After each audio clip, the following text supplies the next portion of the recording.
Di tengah sabana Afrika yang luas dan kering, sebuah suku kecil manusia purba hidup dalam ketakutan malam dan dingin yang menggigit. Sebuah kehidupan yang diukir oleh kerasnya alam, di mana setiap fajar adalah kemenangan, dan setiap senja adalah awal dari perjuangan baru. Mereka adalah anak-anak bumi, lahir dari debu dan angin, dengan harapan yang setipis bayangan di bawah terik matahari. Eksistensi mereka adalah tarian rapuh antara hidup dan mati. Sebuah simfoni sunyi di padang rumput tak berujung yang menjadi saksi bisu perjalanan awal umat manusia. Kehidupan mereka sederhana, terikat pada siklus alam yang tak kenal ampun, sebuah epik tanpa nama yang tertulis di atas kanvas sabana yang abadi. Para pria suku dengan dada bidang yang terbuka, membiarkan kulit mereka menghitam legam ditempa oleh ciuman matahari yang membakar. Otot-otot mereka terbentuk oleh kerja keras tanpa henti, sebuah bukti nyata dari pertempuran harian melawan kelaparan. Di leher mereka, perhiasan yang terbuat dari tulang dan gigi hewan buruan bergemerincing pelan, menjadi simbol keberanian dan status di antara kaum mereka. Dengan tombak berujung batu yang digenggam erat, mereka melangkah tanpa alas kaki melintasi daratan yang panas.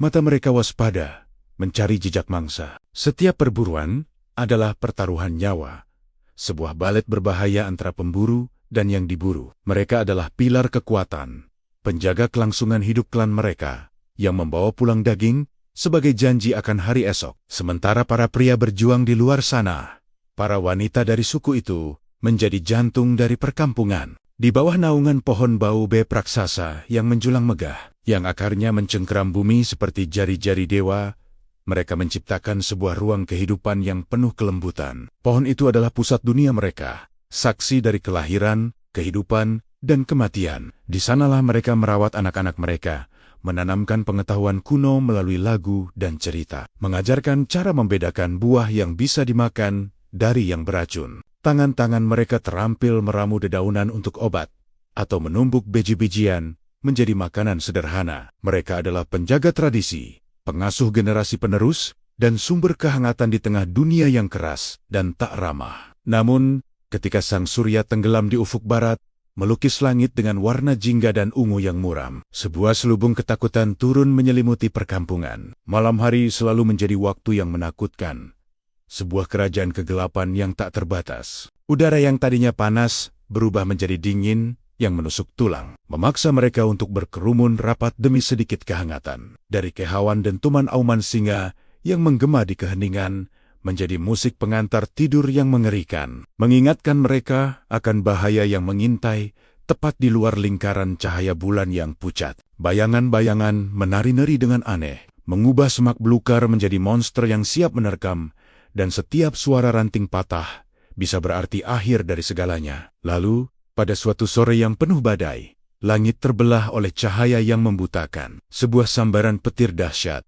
laksana tombak para dewa, menghantam sebatang pohon kering di kejauhan dengan kekuatan yang mengguncang bumi. Dalam sekejap, pohon itu meledak dalam kobaran api yang menjulang tinggi, menyala terang bagai mata merah raksasa yang sedang murka, membelah kegelapan yang mulai turun. Suku itu memandang dari kejauhan dengan napas tertahan, campuran antara rasa ngeri dan takjub yang belum pernah mereka rasakan sebelumnya. Api itu menari dengan liar, melahap setiap cabang kering, memancarkan cahaya dan panas yang bisa mereka rasakan bahkan dari kejauhan. Itu adalah sebuah keajaiban yang menakutkan, sebuah kekuatan alam yang tak terpahami. Di antara kerumunan yang terpaku dalam ketakutan, seorang pemuda dari suku itu, bernama Enkolo, merasakan sesuatu yang berbeda. Bukan hanya rasa takut, tetapi juga rasa ingin tahu yang membara. Dengan jantung yang berdebar kencang, ia melangkah maju, menjauh dari keamanan klannya. Setiap langkahnya terasa berat.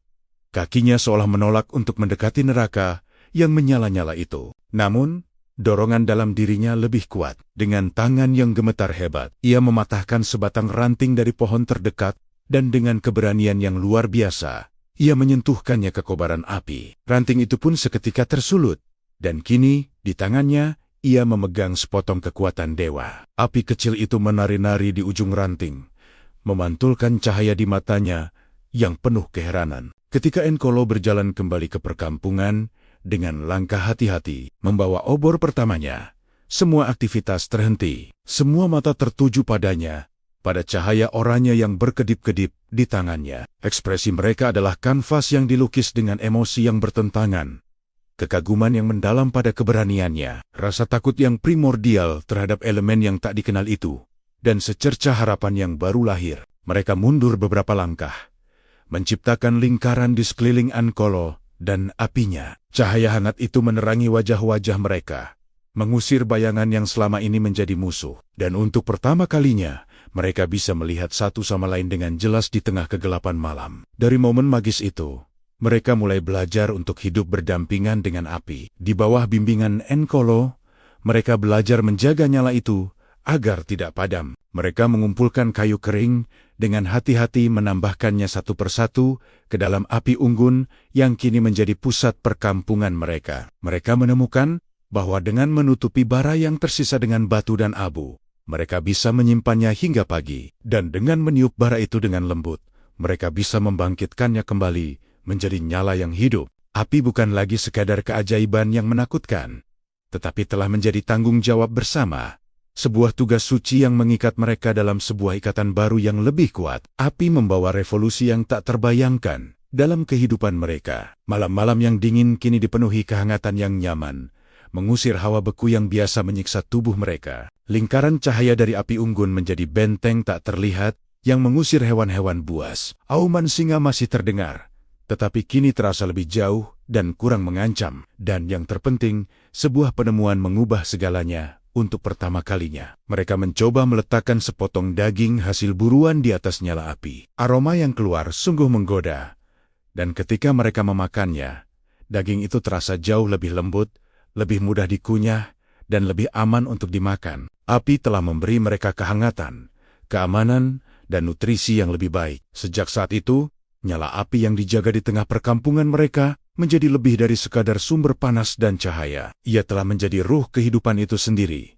jantung yang berdetak dari komunitas mereka. Api menerangi malam-malam yang gelap, mengubah ketakutan menjadi waktu untuk berkumpul, berbagi cerita, dan memperkuat ikatan kebersamaan. Ia menjadi titik awal dari sebuah perjalanan panjang yang akan membawa manusia keluar dari gua dan sabana, menuju pembangunan kota-kota besar dan penciptaan peradaban yang gemilang. Semua itu dimulai dari satu percikan, nyala pertama di sabana, yang dinyalakan oleh keberanian seorang pemuda dan dijaga oleh harapan sebuah suku.